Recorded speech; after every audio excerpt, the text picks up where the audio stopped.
How to stop getting triggered by your partner. In today's session, I'll take you through a live framework that I use with my clients. I had this question recently on a live coaching session. My name is HJC Smith. I've been a coach therapist for over 25 years. I got into relationship therapy specifically because I met someone that I wanted my relationship to last with. I'd had years of bad relationship experiences, probably like you have too, and I wanted to do the work and get better at that. In the last year alone, I've trained over 21,000 coaches. My current research in this area is going to be for my PhD in how to remove emotional triggers in relationships. So the context of the question was, my client was trying to arrange a situation with her ex-partner and sort out who was picking up her child, who's 17 years old, and over a 3-week period they had set specific arrangements to happen, and then at the last minute it changed. So she was saying, why am I so triggered? Why am I so frustrated at this? And how do we stop being triggered? So let's get down to it. So I'm going to quote, you can't heal what you don't reveal. And so if you don't express those frustrations, if you don't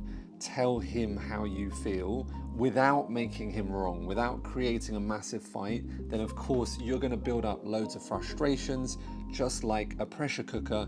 When the pressure builds up over a period of time, they explode because they don't express their emotions. So the first thing is to know that you do have to express your emotions, otherwise they are going to build up and they will destroy a relationship. And that's what happens in many, many situations where conflict occurs. Most people are not comfortable with conflict, so what they do is avoid conflict, shut down, and that builds resentment, and over a period of time that will destroy a relationship. So the more you avoid the difficult conversation, the more you avoid the triggers, the more it will build up. And so it's very normal to think, well, let's avoid an argument, let's avoid conflict. But the problem is, if you keep on doing that approach, it will just break your relationship in the end anyway. So the reason that you're angry is because you haven't expressed your emotions. So what are the facts when you don't express yourself? Or why don't you express yourself? You don't express yourself because you're scared. You don't want to be shut down. You have been shut down before. You're not feeling emotionally safe. You're being invalidated. And it's very common in a relationship that feelings and emotions are shut down because invalidation occurs so frequently. Now, often I see this on social media, who invalidates more frequently, whether it's male or female. And I don't like this rhetoric and the content around whose fault is it? Is it a male or female problem? It doesn't matter whether they're male or female. I would say generalizations, men tend to be more invalidating, but here's how the female also plays into that. The reason that males are generalized more invalidating is because they've been invalidated by females for so long. You know, the story around to be a strong man, you know, men don't cry, that's a strong message that's still in a lot of men.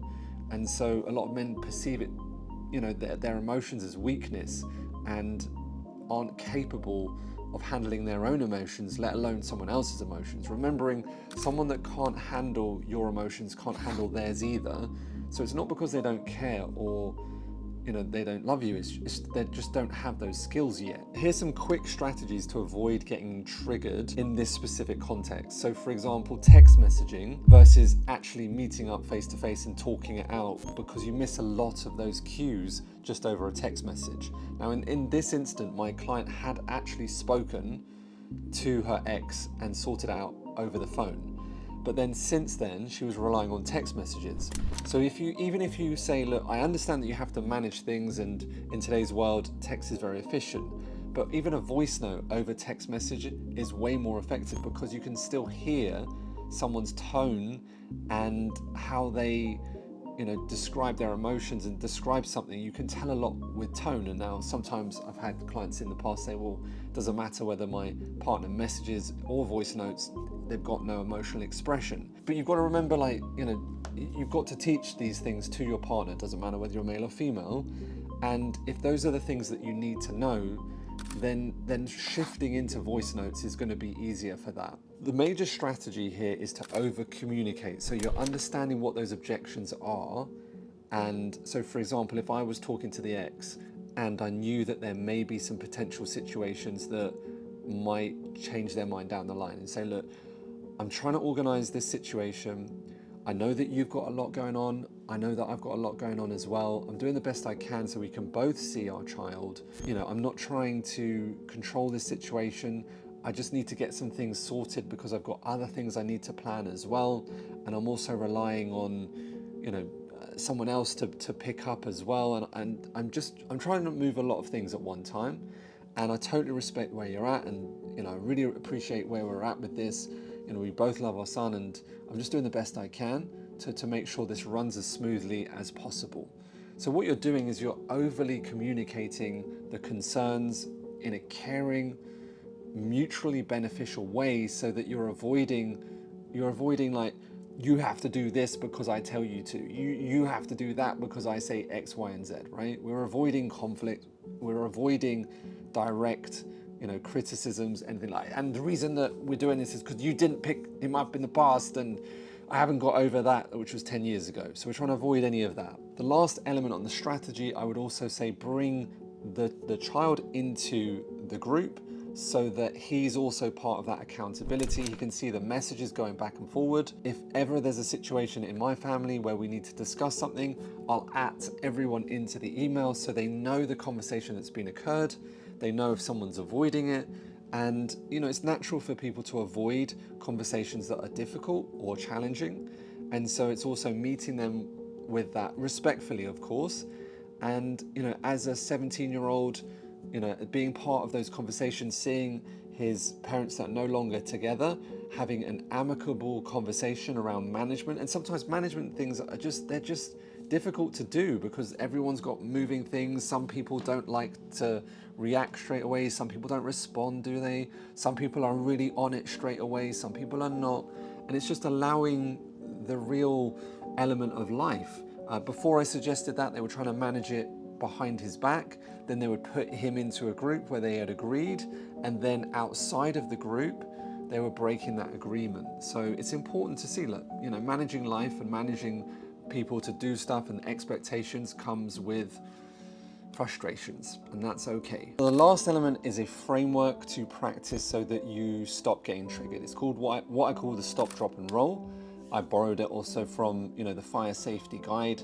I know it's cheesy, but these things are easier to remember. First of all, the stop it comes with a hand signal. So when you get a trigger and you're like, stop, all right, you don't have to be stop in front of someone's face, but you're stopping to yourself so you don't get this emotional outburst and say things that you don't mean. We've all done that. Have you done that? I've done that. It's a normal part of being human. We get overly emotional and we've said things that we don't really mean because our brain became flooded. So the goal here is to stop. Take a breath. 4 seconds in, 4 seconds out. It allows your brain to start gathering relevant information versus irrelevant, or getting out of fight or flight.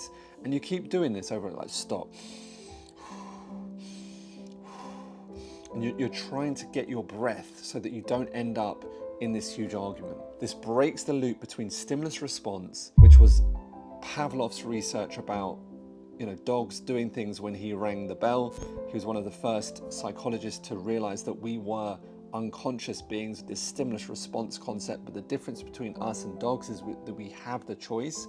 We just need to train our brain to do the same thing, to actually get a space between reaction. The new belief to consider here is, I've been triggered. The new belief is, I don't need to respond straight away. A lot of people think when they're triggered, they have to respond. You do not need to respond yet. Take your time, calm down. And so the drop comes, you start rubbing your heart. And the reason that you rub your heart is because it's scientifically proven that your heart and your brain, if they start to go in the same frequency, will relax your nervous system. And if your nervous system is more relaxed, then you're calmer, more controlled. You can think better, your brain reacts better. There's less tightness around yourself. You're not going to do anything silly. Here's what you need to do. Name the emotion out loud. What are you experiencing? And then, why do I feel like this?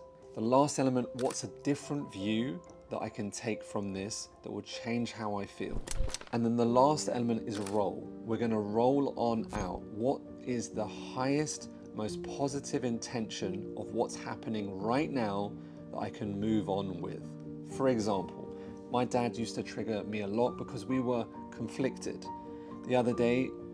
Literally the other day, I was helping out at my mum's birthday, and he said something that triggered me to when we used to be like 12. And he would say, "Oh, useless is here doing nothing." And I was unpacking the dishes and tidying up. Now in that moment, I know that he doesn't mean that, because I've been working on this stuff. But there are times in the past where I would have jumped down his throat and said, "How dare you, da da da da." So in this moment, stop. Take a breath, hold on, what's happening here? Take a breath in and out, in and out. And now I said, "Dad, would you mind just stepping aside so we can talk this out?" In a nice calm level, right? Start breathing in my heart, stop, drop, all right? What's the emotion that I feel? I feel attacked. Does he really mean to attack me? No. Is he tired? Is he busy? Yes. Is this his way of trying to ask, "Could you help me?" Am I doing that? Yes. What's the highest positive intention that I can take from this? In this moment, he's stressed. In this moment, he can't communicate effectively with me. I'm the higher communicator. I'm more available. I'm better at this stuff than he is. What would be my kindest response? "Dad, I appreciate that you're stressed. I'm doing the thing that you want to do. I don't appreciate it when you say those things. I've got you. Is there anything else I can help you with? I understand that you've got a lot of people that you need to manage. I'm here for you." Immediately, the whole situation is changed. If you like videos like this, you can watch the next video right up here. 4 signs he's not safe for you and how to fix it.